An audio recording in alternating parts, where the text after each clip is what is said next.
Artificial intelligence, it has the potential to wipe out humanity. Now, that is the stark message from hundreds of AI scientists, researchers, and tech industry leaders. They've signed a statement calling for urgent action to rein in the technology. You see it right here. It's not long at all, only 22 words, and it reads, mitigating the risk of extinction from AI should be a global priority alongside other societal scale risks such as pandemics and nuclear war. Now, this is remarkable because the creators of AI, those pushing its development further, they are going public and asking the powers that be to regulate them. But which powers should that be? The European Union and the United States are expected to draft a voluntary code of conduct on artificial intelligence in the next coming weeks. It's not binding, voluntary. Will that work? We have this report. Ambassador Catherine Tai. Coordination and cooperation. Two recurring themes as top US and EU officials discussed the digital transition at a meeting of the Trade and Technology Council in Sweden. Top of the agenda was regulating artificial intelligence technologies. So within the next weeks, we will advance a draft of an AI code of conduct, of course also taking industry input, taking input from independents, and then of course invite colleagues to sign up for the drafting in order to have very, very soon a final proposal for a code of conduct for industry to commit to voluntarily. The US and EU are hoping others will join their efforts to rein in AI. We had a very intensive and I think productive discussion on artificial intelligence today, including generative AI. I think we share a conviction that the TTC has an important role to play in helping establish voluntary codes of conduct that would be open to all like-minded countries. Earlier this month, G7 leaders also called for a set of standards to keep AI trustworthy, addressing issues such as governance, transparency, and the threat of disinformation. Now, Brussels and Washington are hoping their plans will be the first major step towards a larger, comprehensive legal framework. Well, my first guest tonight is Roman Yampolsky, Associate Professor of Computer Science at the University of Louisville. He is one of the signatories of the statement on AI risk. Mr. Yampolsky, it's good to have you with us. Let me ask you then, what compelled you to sign this statement? Why do you think artificial intelligence could pose an existential risk to all of us? Well, I've been worried about it for about a decade. It's really nice to see so many big names agree and finally sign on onto the same agenda. We have to figure out how to control this technology. It is becoming more capable at hyper-exponential rate. It will be as smart or smarter than us, maybe in the next iteration, maybe in a few years. And we have not done much to prepare for it. Standard approach is for technology to develop, and then later government tries to figure out how to govern it. Cryptocurrencies are a great example. We had Bitcoin for a decade, and only now we're starting to see some legislation to deal with it.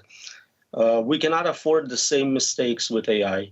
Yeah. This technology will be transformative in terms of economy, in terms of culture, and possibly in terms of safety and security. I agree with you that the changes that are coming, that are happening now, are happening quickly. But I think for most people, though, when we're talking about AI, the only contact that's really tangible for them would be maybe with a chat bot, for example, Chat GPT. So how do we get from that to something AI that would be able to annihilate humanity? Is there any time horizon there that you could imagine?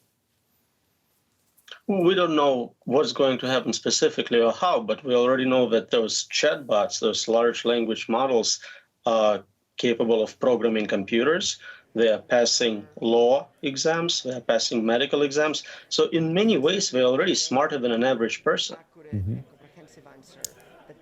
And that's only happened in, the last 3 years. So if we extrapolate that, I'm just imagining we've seen this incredible development in a very short period of time. Where do you think we're going to be by the end of this decade? I mean, that's a doable amount of time if you want to predict, isn't it? Or are all bets off and we're talking about AI? Well, a couple of years ago, it used to be that people said it will take 20 years, maybe 100 years. Now there are very serious people, experts in the field, who think it might happen in a year or two. It's not majority, but it's a possibility. The next iteration, GPT-5, may be trained to the point where it exceeds human capabilities. And as of right now, we don't have any safety protocols in place. We don't know how to control such systems. In fact, we know that there are certain limitations in our ability to explain how large neural networks work, predict behavior of such systems, or properly allocate resources to deal with them. There are risks posed by AI right now that we can talk about. I mean, in the current state of development, we're talking about perpetuating biases, promoting misinformation, rigging elections are just some of these possible risks. Should we be focusing more on dealing with those issues now than worrying about the existential threats of the future? Well, there's plenty of people who are worried about ethics of AI, bias. It has been a fruitful area of research for many years. It makes sense to allocate a proportion of our research budget, which is huge for AI capabilities research, to making sure it doesn't kill everyone. That seems to be somewhat important. Of course, then AI is biased and somebody gets offended. It's also an important issue, but in comparison to everyone being killed, it seems to be less important.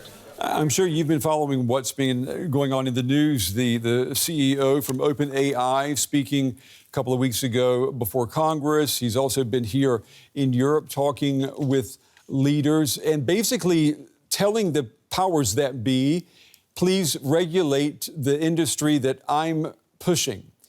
So what needs to be done then if we want to regulate AI? Do we know what that looks like?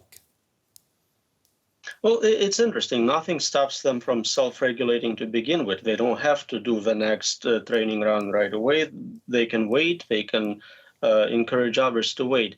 I think part of this request for regulation from outside may be a business move for kind of limiting competition in some ways. It's more about self-interest. If those companies, Well, what about perhaps maybe it's a call for help, but perhaps they're trying to tell those in power, maybe save us from ourselves, because as you say, they're not putting the brakes at all on their development. I hope it is. The problem is that governance is not a solution for a technical problem. AI may be actually somewhat easy to create once we figure out what needs to be done. It seems to be that 5-6 months after the big project succeeds, there are hundreds of small projects which accomplish pretty much the same thing with a lot less resources and a small budget. So soon, maybe hundreds, if not thousands of different startups and individuals would be able to train similar models in terms of capabilities. Simply making those things illegal or creating paperwork for accomplishing it does not solve the technical issues of this technology. And you are aware, as many are, that when it comes to regulating social media, national governments have failed miserably. There's a lot of cynicism in the public now when we talk about regulating something that's even bigger than social media, that being AI. Where does that regulation, where does that infrastructure have to come from? Do you think this is something that the national government should do, or is this something that needs a global solution at the supranational level, the UN, for example? Well, ideally, it would be an international effort, because if it's illegal in Canada but legal everywhere else, it doesn't really help. So you want it to be a global solution, since AI is by definition an international research project and a global commercial effort. Roman Yampolsky, we appreciate you taking the time to talk with us, sharing your insights on this. It's exciting. It's also very sobering as well. Thank you. Thank you.